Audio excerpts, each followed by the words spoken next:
You're so negative. That's a waste of money. You're never going to use that. That's what 911 is for. I already have a first aid kit. That won't happen to me. Here's the thing. I want all those people to be right, but what if they're wrong?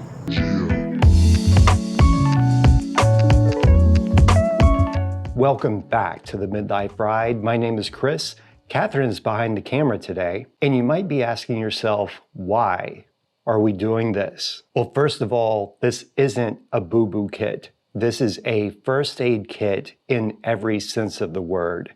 It is strictly for life threats and for us to be able to take care of those things until we can get to professional medical help. And this is probably a good spot for me to mention that I am not a medical professional of any kind, nor is this medical advice. Now, this individual first aid kit, or you might hear people refer to it as an IFAK, is something that we've had on our to-do list for a very long time, pretty much ever since we started compiling our survival kits. And while it might be the most important thing to preserving our lives, it's certainly something we didn't put a lot of emphasis on until here lately. And the biggest reason is that we got a dog. Our Trixie girl is a 70-pound German Shepherd, and even though she's a pretty big baby, she likes to play rough, and she's gotten some injuries at the dog park that needed to be treated right away. Now, they could have been a lot more serious than what they were until we could get her to the vet, but it was something that we were able to take care of at home, but not quickly enough. And that's what really drove the urgency for getting this kit put together. And plus, there was one day where there was a little accident with Trixie on a running leash, and she kind of clotheslined Catherine and almost me too. Careful, Trixie. That wasn't her fault. It was kind of ours, but it was a significant injury and honestly could have been a lot worse. We were also out in the middle of nowhere and not very close to professional medical care.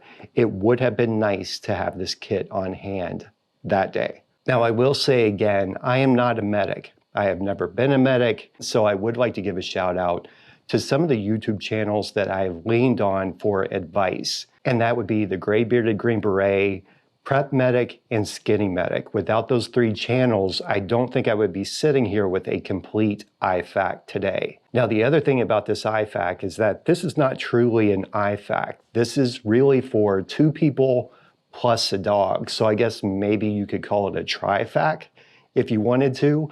That's what I'll refer to it as. And one more thing before we start digging into the kit itself and the way I have it packed and the items I have in it, I do want to mention that I settled on following the MARCH protocol.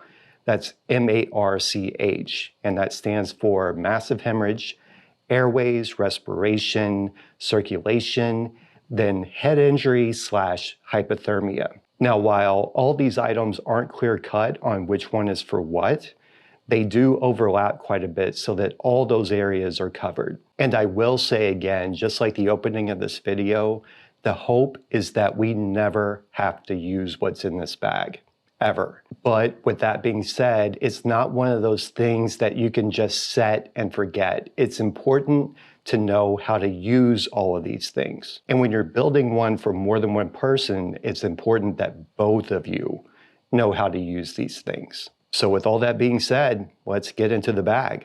First of all, I went with this VanQuest Fat Pack.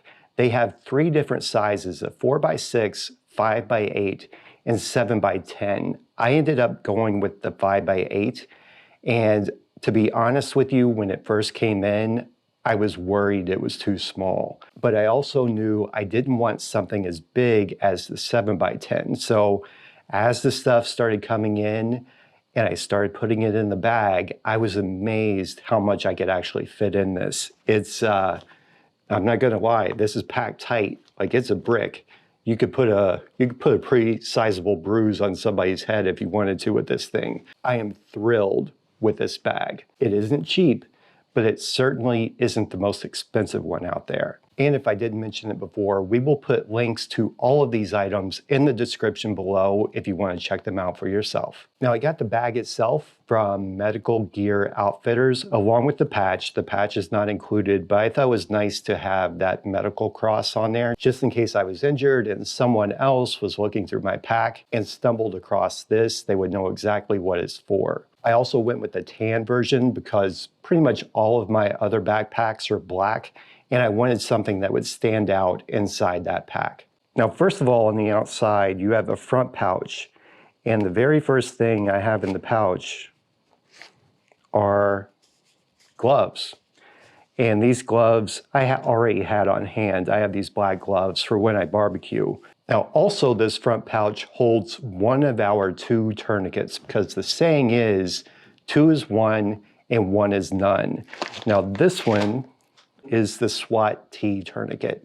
And the reason I went with this one is because it's nice and compact, but it also gives us something to use on Trixie if we need to apply a tourniquet. So that's one of our tourniquets. Then on the other side, we have our primary tourniquet, which is a Cat T tourniquet. This one I have already taken out of the package, which I recommend, and already pre-staged it to go over one of our legs. So you have that on the outside, and then on the other side, I have put in a Sharpie to write down the time that a tourniquet was applied, or also if we got bitten or stung by something, I can write down what time we think that happened. And then also on the outside, I have a pair of NAR trauma shears. These are the 7.25 inch. Again, certainly not the most expensive pair out there, but also not the cheapest that I saw. Now, as we get into the bag, first of all, one of the things I like is that you can kind of open it up and see what's in the top of it without opening it all the way. But then as you open it all the way up, you can see how much gear we're able to actually fit in here. So I'm going to try to go through this in order of the March protocol, but like I said, a lot of this stuff overlaps and has applications toward other letters of that protocol. First of all, we have some S-rolled gauze. And the reason I got the S-rolled gauze is because if you've ever had to pack a wound, like I have, with traditional rolled gauze, you know that can turn into kind of a mess. It can be a little bit cumbersome. There's the risk of dropping the gauze on the ground. The S-rolled, you really don't have to worry about because it comes out in kind of a long string instead of having to unroll it as you go. Now, this will be the primary gauze for both me and Catherine. We also have another package of just regular compressed rolled gauze. And this would be the primary gauze for Trixie, but also a backup for us. And I really like these elastic bands because it allows you to drop some other stuff in there. I have an eyedropper that I already had at home, but I'll tell you what that's for here in a second. Now, also on the outside, we have a bottle of antibiotic ointment, and that too is primarily for Trixie. And then I recommend rating your first aid kit that you already have in your house, most likely. We had 3 different kinds of tape on hand, like this bandage tape, some paper tape, and this 3M medical tape. So I just took about 6 feet of all 3 of those. I cut a leftover toilet paper roll into about a credit card size and just wrapped all 3 of those around that to give us some tape. Now, getting into the rest of our hemorrhage kit, I decided to go with an Israeli bandage dressing. There are plenty of videos out there on how to use those. I'm not going to open this up, obviously, because it's, you know, this stuff isn't cheap. It's not super expensive, but I don't want to ruin the bandage itself and try to get it all rolled up and back into this package. Plus, all this stuff has really easy to open tabs. While a lot of the packaging does have instructions on how to use it, that's not something you want to stop and do when you're in the middle of treating a life threat. And then also in here, I have a 4-inch bandage. I also have a 6-inch, which you'll see here in a minute, but I went the 4-inch in our IFAK to help treat injuries that Trixie may have. Now, getting into the airways, we have a nasopharyngeal airway. And the only time we would ever use this is if one of us is unconscious or we can't cough or swallow. This one actually comes with a little bit of lube to lube up that NPA to make it easier to slide in. And then speaking of respiration, I have this twin pack hyphen vent. And as morbid as it may sound, as alarmist as it may sound, this is almost exclusively for a gunshot wound. One to cover up the entry wound and one for the exit wound. And then also back here, we have a 4x4 burn tech dressing for burns. And then I have also put in an emergency blanket, like a space blanket, a Mylar blanket. This is to treat hypothermia because from everything I've seen, once the temperature outside is below 95 degrees, it's important to keep warm. So we've got that in there. And then finally, on the other side is kind of a boo-boo kit, but also this is very Trixie specific. So the first thing we have in here is a bottle of hydrogen peroxide. And we just used an old food coloring bottle, cleaned it out really well, filled it up as far as we could with hydrogen peroxide. In her case, she would need about 7 teaspoons, and that's exactly what's in here. This is what this eyedropper is for. And the other thing we have in here for Trixie is a tube of ocular lubricant. So if she gets something in her eye and we need to add some moisture there, we have this on hand.